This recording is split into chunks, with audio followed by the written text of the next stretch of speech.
of the fun.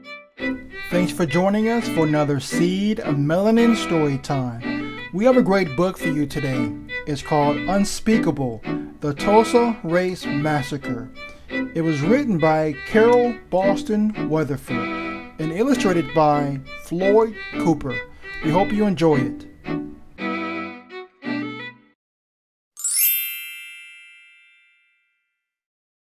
Once upon a time near Tulsa, Oklahoma, prospectors struck it rich in the oil fields. The wealth created jobs, raised buildings, and attracted newcomers from far and wide, seeking fortune and a fresh start.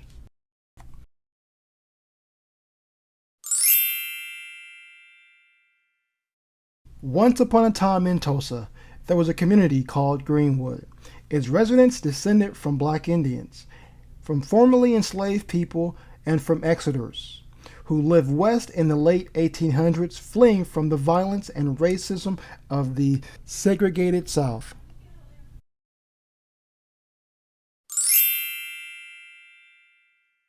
Once upon a time in Greenwood, there were some 10,000 people living in a 35 square block area. Train tracks divided the black and white communities. Segregation laws called for separate neighborhoods, schools, phone booths, and railroad, and streetcar coaches.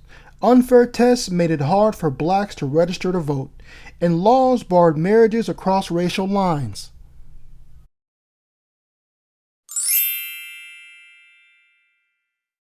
So many black businesses cropped up along a 1-mile stretch of Greenwood Avenue that educator and business leader Booker T. Washington called the area the Negro Wall Street of America. The name later became Black Wall Street, and the community kept thriving.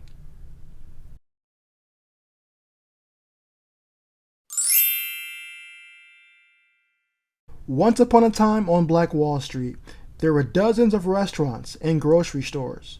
There were furriers, a pool hall, a bus system, and an auto shop, nearly 200 businesses in all. There were also several libraries, a hospital, a post office, and a separate school system where some say black children got a better education than whites.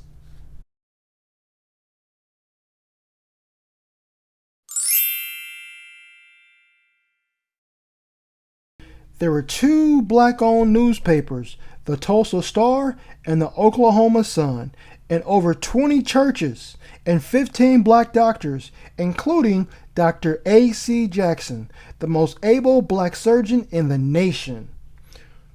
On Detroit Avenue stood grand homes of doctors, lawyers, and prominent businessmen.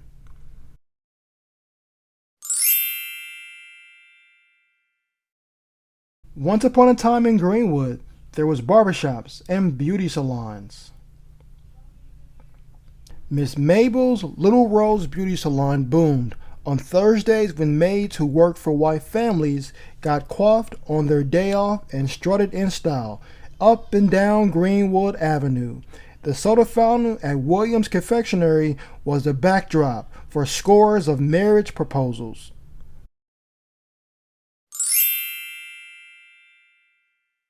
And there was the luxurious Stratford Hotel, then the largest black-owned hotel in the nation. Black guests were welcomed there even as they were barred from Tulsa's white hotels. Once upon a time in Greenwood, there were 2 movie theaters, including the 800-seat black-owned Dreamland. There were 6 privately owned airplanes.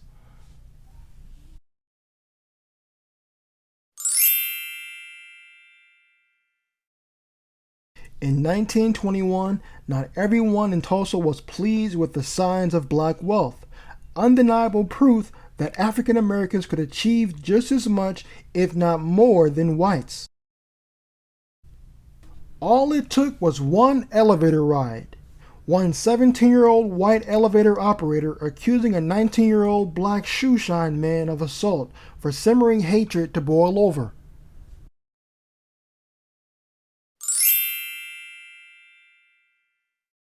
With the accused man in jail, The white-owned Tulsa Tribune newspaper ran a headline prompting readers to nab him. Fearing the man would be lynched, killed by a mob before his trial, 30 armed black men rushed downtown to his rescue.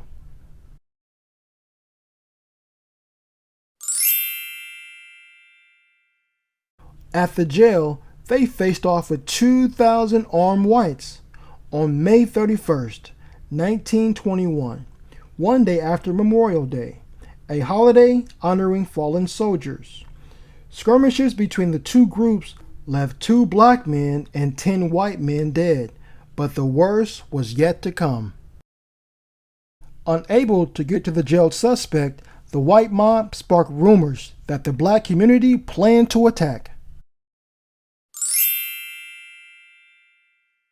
Unchecked and in some cases deputized by the police, the white mob stormed into Greenwood, looting and burning homes and businesses that blacks had saved and sacrificed to build. Threatening to shoot, the mob blocked the firefighters from putting out the blazes. African American World War I veterans took up arms to defend their families and property, but they were outnumbered and outgunned. Families fled with only what they could carry.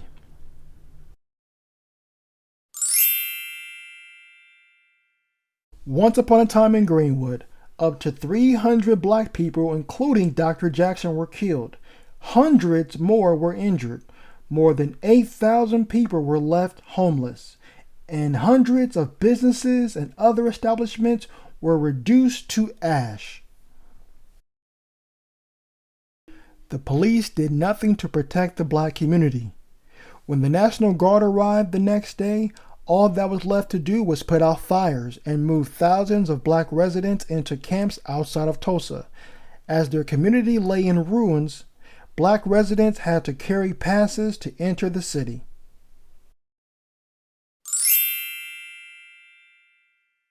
In the days and the weeks that followed, some black Tulsans left and never returned. Others stayed and rebuilt the Greenwood community, only to witness its decline in the 1960s. For decades, survivors did not speak of the terror. 75 years passed before lawmakers launched an investigation to uncover the painful truth about the worst racial attack in United States history. Police and city officials had plotted with the white mob to destroy the nation's wealthiest black community.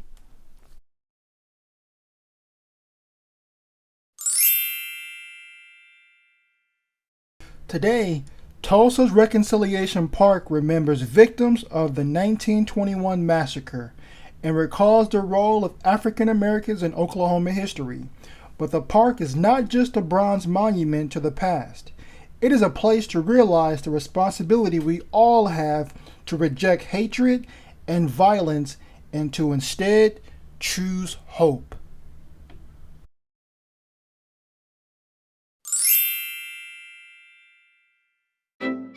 Thanks for joining us for another Seed of Melanin story time, as we read Unspeakable, the Tulsa Race Massacre. I hope that you feel inspired by the greatness of Black Wall Street, and that you feel hope through tragedy, that we will always prevail.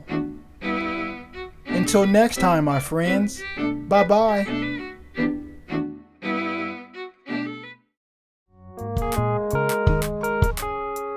Subscribe to our channel.